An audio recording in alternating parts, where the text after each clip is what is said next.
누군가의 혐의를 입증할 만한 수준은 아니란 것들은 알고 계실 거잖아요. 변호사님이 짐져야 될 책임은 그대로 갖게 될 거거든요. 국민의힘도 고발을 해버렸잖아요. 현실이지 않습니까? 권성동 의원이 저를 딱 찍어가지고 공격을 하기 시작했죠. 수사를 하라고 준 거잖아요. 수사를 해야죠. 세 번째 이종호라는 인물 압니까 모릅니까? 모릅니다. 제가 그런 말을 들었어요. 대부분의 제보자들이 한다고 이게 되겠어?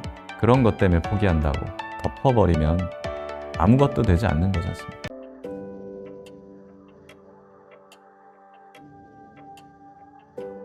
김규현이라고 합니다. 지금은 변호사로 있는데요. 과거에는 검사로도 근무를 했었고 회계법인에서 M&A 관련된 업무도 했었고 과거에 또 국회의원 보좌진으로 일을 한 적도 있습니다. 검사를 왜 그만둔 건가? 로스쿨 3년 동안 버틸 생활비나 이런 것들을 제가 대출을 받아가지고 검사 생활을 하면서도 월급이랑 생활비 모자라는 부분이 이제 마이너스 통장으로 좀 충당을 하면서 그렇게 그냥 생활을 쭉 해왔습니다. 근데 그런 면도 분명히 제가 검사를 퇴직하고 변호사로 개업하는데 영향을 줬습니다. 그리고 두 번째는 윤석열 대통령이 되고 나서 소위 이제 검수완박 전국이 있었잖아요. 그때 제가 검찰 내부망에 수사랑 기소 이제 분리시키자 그런 취지의 글을 올렸다가 홍역을 치른 적이 있습니다. 강경파 분들한테 제가 찍힌 게 좀 있었고 그때 그런 걸 당하고 나면서 좀 제가 하는 일에 대한 어떤 의욕이 떨어졌다고 할까? 그런 부분이 있었습니다.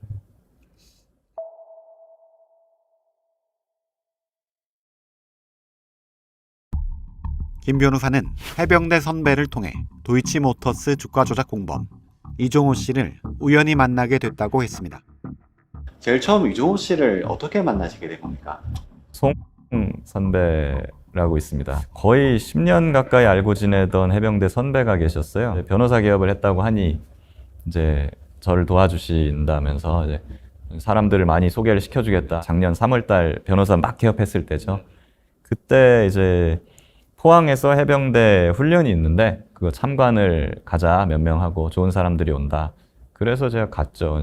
갔는데 그때 이제 서초구청 쪽 앞에서 새벽에 모였거든요. 카니발이 한 대 있더라고요. 그걸 타고 포항으로 같이 내려간 겁니다. 거기에 갔더니 거기에 이종호 선배가 계셨어요. 그날 그 카니발이 이종호 선배의 카니발이었습니다. 그래서 거기 저 포함해서 한 5명 정도 전부 다 해병대 출신이고요. 자리를 주선했던 대통령실 경호처 출신 송모 씨는 임성근 해병대 1사단장과의 친분을 과시하며 임사단장을 지원한다는 말도 했다고 합니다. 송 선배는 본인이 이제 포항에 들어가면 그 1사단장을 자기가 굉장히 잘한다.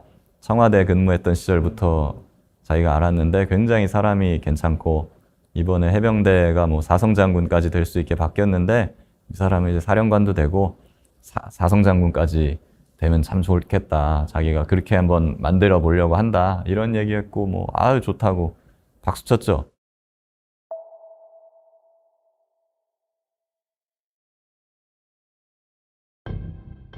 김 변호사는 처음 이종호 씨를 만났을 때 그의 과거 이력을 전혀 몰랐다고 했습니다. 첫인상은 이제 굉장히 털털하고 사람이 그러니까 호감형이었어요. 도이치모터스와 관련된 공범이었다라는 사실은 언제 어떻게 알게 되셨습니까? 제가 아는 검사들한테 물어봤습니다. 이종호 씨를 아냐? 이렇게 물어봤더니 놀래면서 네가 걔를 어떻게 알아? 그러는 거예요. 왜요? 이분이 누구 문제 있는 분인가요? 아니면 이분이 유명한 분인가요? 그랬더니 그 도이치 주가 조작 사건의 공범 아니냐. 구속됐다가 석방된 사람이다. 집행유예 받고. 그래서 제가 깜짝 놀랐죠. 그걸 듣고 나서 거물이구나. 네, 그런 생각을 하게 됐고 그래서 그 다음번에 만날 땐가 아니면 전화 통화를 할 땐가 그때 제가 이제 이걸 알고 나서 얘기를 했어요. 선배님 이제 저도 선배님이 누군지 압니다. 네, 이렇게 했더니 웃으시더라고요. 김 변호사는 이종호 씨가 도이치모터스 주가 조작 사건으로 구속되고 유죄를 선고받은 사실을 알게 된 후에도 가까운 관계를 유지했다고 밝혔습니다. 제가 그때도 현역 검사였으면은 그분을 더 이상 안 만났겠지만, 근데 뭐 저는 이제 변호사 개업을 해서 민간인이고 뭐 어차피 상관없잖아요. 통화는 상당히 자주 했고요. 뭐 거의 일주일에 한 번 정도씩은 했던 것 같고, 그리고 모임도 한 3-4차례? 예, 이종호 선배장 그 이후 한 3-4차례 정도 본 것 같아요. 이른바 해병대 5인방은 해병대 1사단 방문과 골프 약속을 잡기 위해 단체 채팅방도 만들었다고 했습니다.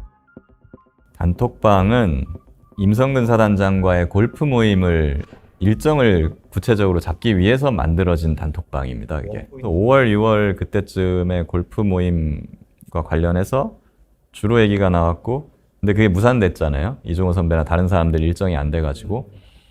그 무산되고 나서는 그냥 그대로 죽었습니다.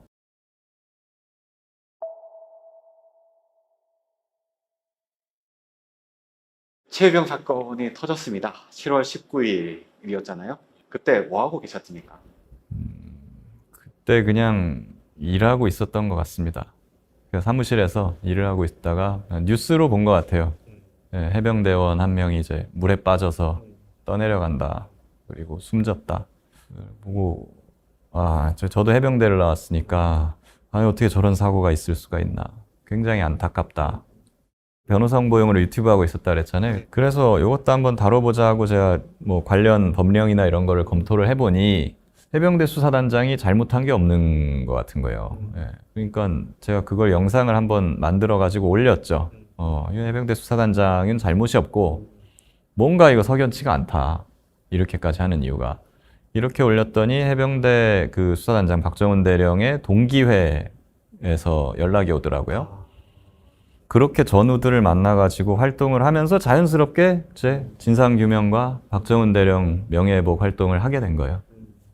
그러던 초기에 문득 생각을 해보니 그때 우리가 포항에서 사단장이랑 골프를 치려고 그랬었는데 그 사단장이 이 사단장 같은 거예요. 그 활동을 시작하시고 나서 그러니까 시작하기 직전 그 무렵에 예. 뭐 이종호 선배랑 송 선배하고는 가끔씩 통화를 하고 있었으니 그때 한번 제가 물어봤더니 그 사람이 맞대요. 아니, 저 요즘에 해병대 어떻게요? 아무 문제 없어. 저기는. 예? 나는 사단장 여기만 잘 살피고 있는 거라. 예, 예. 내가 통화도 하고 문제도 몰랐는데 내가 그래서 어떤 경우가 와도 도의적인 책임은 지겠지만은 그걸로 인해서 전역 사표라든지 이런 건 하지 말아라. 그러고 보니까 일전에 응. 해병대 가기로 한 거 있었잖아요. 응. 그 사단장 난리 났대요. 임성근이 예. 그러니까 말이야. 아니 그래서 그 임사단장이 사표를 낸다 그래가지고 전화 왔더라고. 그래가지고 내가 절대 사표 내지 마라. 내가 VIP한테 얘기를 하겠다. 김규현 변호사의 말을 정리해보면 그는 지난해 3월 변호사 개업을 한 후 해병대 행사에서 이종호 씨 등을 처음 만났습니다. 작년 7월 최해병 사건이 발생했고 김 변호사는 8월부터 박정훈 대령 지원 활동에 나섭니다. 그런데 그가 박정훈 대령을 본격 지원하기 이전에 김 변호사는 이종호 씨로부터 임성근 사단장 VIP 구명 로비 주장을 들은 상태였습니다. 김 변호사는 이 모든 사태의 배후에 VIP, 즉 대통령 혹은 영부인이 있다는 의심을 품은 상태에서 최해병 사건에 적극적인 개입을 시작한 겁니다.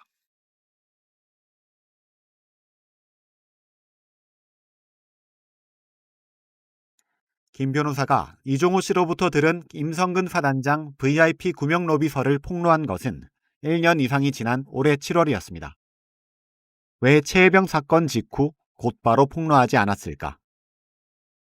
얘가 이거를 저는 이제 그분들하고의 신의 때문에 어디 발설을 하거나 그럴 생각은 없었어요. 이거를 아예 공개를 해버리게 되면 단톡방 모임에 있는 해병대 선배들하고는 완전히 저는 이제 파토가 나는 거지 않습니까? 지금도 이제 배신자 소리를 듣고 있는데 이렇게 되는 게 싫었고 또 개인적으로는 친한 분들이다 보니까 그분들이 다치는 것도 원치를 않았어요. 그래서 그냥 수사를 통해서 저 말고 수사기관이 알아서 이걸 밝혀내 주기를 원했던 거죠. 이종호 씨 등이 불이익을 받는 것을 원치 않았고 개인적 친분을 지키고 싶었다는 겁니다. 김 변호사에 따르면 최근에 폭로까지 일으게 된 사정은 지난해 겨울로 거슬러 올라갑니다. 김 변호사가 혼자만 알고 있던 비밀을 공유했던 겁니다. 사실은 단톡방의 존재를 저한테 지난 겨울에 얘기하고 그때 저 MBC 기자님도 만나서 우연히 만나서 얘기를 했었고 그러다가 이제 JTBC 기자님도 만난 거예요. 그 뒤로 이제 저는 잊고 있었죠. 그런데 올해 6월 변수가 생겼다는 게 김 변호사의 주장입니다. 잊고 있었는데 지난 6월 21일에 입법청문회가 국회에서 열렸고 그때 박균택 의원이 임성근 사단장한테 이종호 씨를 아느냐는 질의를 했어요. 저도 놀랐어요. 저 세 번째 이종호라는 인물 압니까 모릅니까? 모릅니다. 이종호라는 인물이 누군지를 모릅니까? 군인을 말씀하시는지. 민간인 이종호 모릅니까? 민간 이종호는 모릅니다. 이종호 얘기는 전 한 적이 없거든요. 근데 그분이 이제 이종호 얘기를 하길래 소문이 이게 많이 퍼졌구나 라는 생각을 하게 됐고 많이 놀랐죠.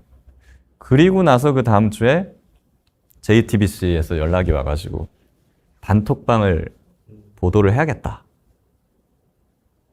이렇게 얘기를 하시더라고요. 그래서 옥신각신 하다가 강력하게 너무 요청을 하길래 마지못해 제가 수락을 하게 된 겁니다. 그렇게 단톡방이 보도가 된 것입니다. 어떻게 보면 제가 소극적으로 공개한 거죠. 이와 관련해 JTBC 취재진은 이 씨를 비롯한 해병대 출신들이 임 전 사단장과 골프 모임을 추진하는 단체 대화방 내용을 입수했습니다. 이종호 씨 등과의 친분을 지키고 싶어서 곧바로 폭로하지 않았다는 김 변호사의 주장은 일견 이해가 가면서도 여전히 모순적입니다. 임성근 사단장 구명 로비에 이종호 씨가 연루됐다는 의혹의 시작은 김 변호사가 비밀을 공유한 정치인과 기자들을 통해 확산됐을 가능성이 높기 때문입니다. 김 변호사는 최혜병 사건을 대통령의 개입 의혹으로 증폭시킨 VIP 녹음 파일 역시 처음엔 공개할 생각이 없었지만 상황이 변하면서 마음을 바꿨다고 했습니다. 예, 전 딱 거기까지만 공개할 생각이었으니까요. 그러고 나면 이제 수사기관이 움직일 거라고 저는 생각했어요. 그랬는데 통신기록 삭제 시한이 점점 다가오고 7월이 되고 임성근 사단장 무혐의 된다는 소식이 들리고 권성동 의원이 저를 딱 찍어가지고 공격을 하기 시작했죠. 단톡방의 변호사가 김규현이다. 김규현은 민주당이다. 그러니까 얘는 공작이다. 그 흐름 자체가 제가 통제할 수가 없는 방향으로 계속 흘러가게 됐습니다. 그러면서 저는 이제 더 이상 이걸 내가 숨기고 있을 수는 없겠다 라고 생각을 해서 전부 다 공개하자 라고 생각하고 공수처에다가 이걸 전부 다 넘기고 또 공개한 거죠.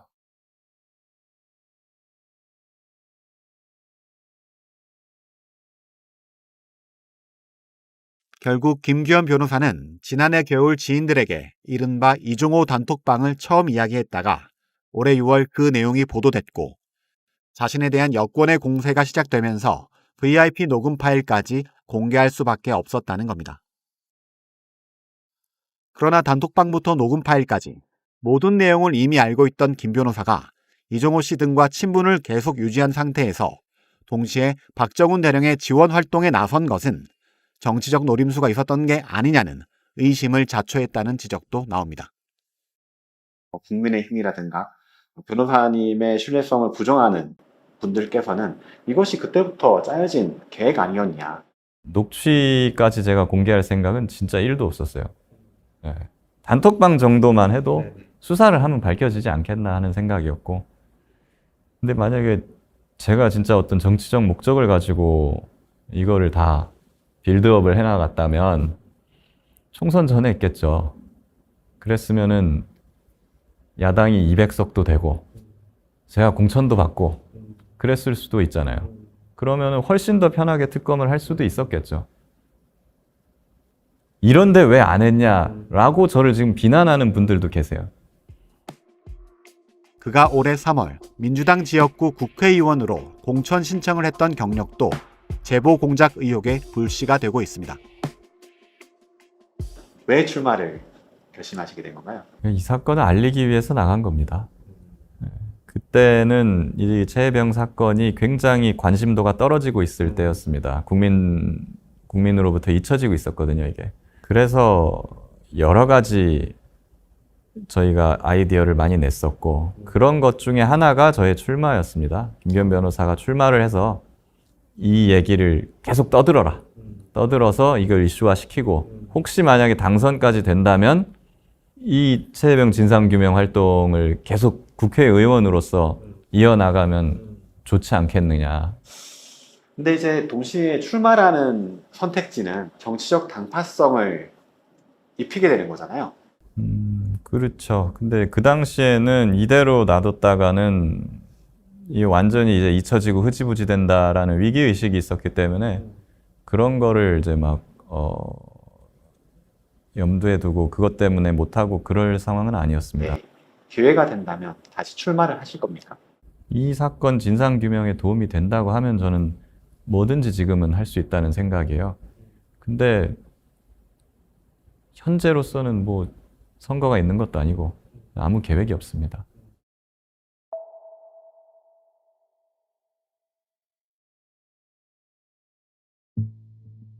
국민의힘이 해병대 골프 모임 단톡방을 제보한 김규현 변호사를 검찰에 고발했습니다. 검사이자 변호사 재직하셔서 아시겠지만은 사실 제공하셨던 녹음 파일이 누군가의 혐의를 입증할 만한 수준은 아니란 것들은 알고 계실 거잖아요. 그렇죠. 그러니 수사를 해봐야 되는 단서고, 그러니까 수사를 하라고 준 거잖아요. 수사를 해야죠, 그럼. 사실 결과가 어떻게 될지를 알 수 없는 상황 아닙니까? 이 공수처가 지금까지 실망감을 줬던 여러 요소를 극복하고 해낼 것인지, 뭐 특검이 될지 안 될지도 모를 특검이 될지, 뭐 특검조차도 변호사님의 그 녹음 파일을 토대로 해서 새로운 실체 규명에 접근할 것인지 다 미지수란 말이죠. 제가 그런 말을 들었어요. 대부분의 제보자들이 그런 것 때문에 포기한다고. 한다고 이게 되겠어? 했는데도 안 되면 어떡하지? 그런 식으로 해서 뭔가를 막 제보하려고 하다가 마지막 순간에 제보를 포기한대요. 근데 해보지 않으면, 포기하면 그건 0%고요. 최소한 내가 제보를 하면 조금의 가능성이라도 열리는 거지 않습니까? 그런 조금의 가능성이라도 지금 절실하게 바라는 사람들이 최혜병의 유가족들, 그리고 박정훈 대령, 많은 해병대 전우들, 그리고 우리 또 평범한 이런 거에 분노하고 있는 시민들, 그런 사람들이 계시잖아요. 그거를 외면하고 제가 이거를 그냥 덮어버리면 아무것도 되지 않는 거지 않습니까? 뭐라도 해야죠. 뭐라도 하고 싶었습니다. 잔인하다 생각하실 수도 있겠지만은 사람들의 관심은 멀어지지만 변호사님이 짐져야 될 책임은 그대로 남게 될 거거든요. 예를 들어서 이종호 씨나 송호 씨도 그렇고 국민의힘도 그렇고 고발을 해버렸잖아요. 거기는 이제 현실이지 않습니까? 그러니까. 근데 뭐 잘못한 게 없기 때문에 뭐 그건 그대로 그냥 제가 감수해야 될 몫이라고 생각하고, 귀찮지만 뭐 받아들여야죠. 해병대에 복무하면서 정의로운 해병대라고 생각을 했습니다. 검사로서도 검찰 조직이 정말 정의로운 조직이라는 거에서 자부심을 가지고 일을 했었습니다. 진짜 참담합니다. 1년 동안 특검도 안 하고 이게 뭐 하는 겁니까 도대체. 특검 했으면 작년에 다 끝났을 일입니다. 사건 관계자들이, 외압 관계자들이 자기는 안 했다고 다 얘기를 하고 사건을 덮고, 정의와 진실을 추구해야 될 군인이, 공무원인 군인이 거짓말을 하고 7070 누군지도 말을 못하고 그러는 모습을 보면서 이 군 기강 완전히 다 무너졌다고 생각을 합니다. 심지어 7070 그게 지금 대통령이 아니라는 의혹까지 나오고 있습니다. 누가 전화했는지만 밝히라는 겁니다. 근데 그것도 얘기를 못합니다. 누가 전화한 겁니까 대체? 부탁드립니다. 부탁드립니다. 법정에서 아들의 진술을 들으며 뼈를 깎는 고통을 느꼈지만 마음속으로 박수를 보냈습니다. 남에게 피해 주는 사람은 되지 마라. 남들 억울하게 하지 마라. 엄마의 가르침을 박대령이 잘 지켜왔다고 생각했습니다.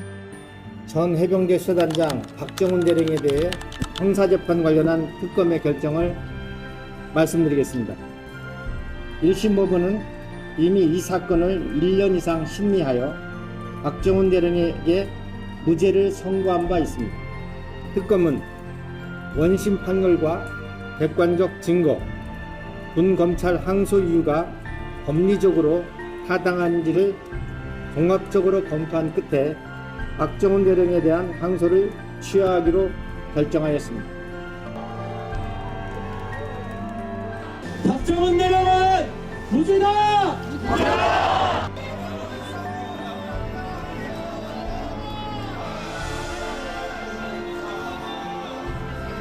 너의 죽음에 억울함이 없도록 하겠다라는 저의 약속을 지키기 위해서는 앞으로도 가야 할 길이 멀기도 하고 험하기도 할 것입니다.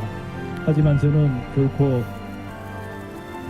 흔들리거나 좌절하거나 뒤돌아보지 않고 앞만 보고 수근이와의 약속을 지키기에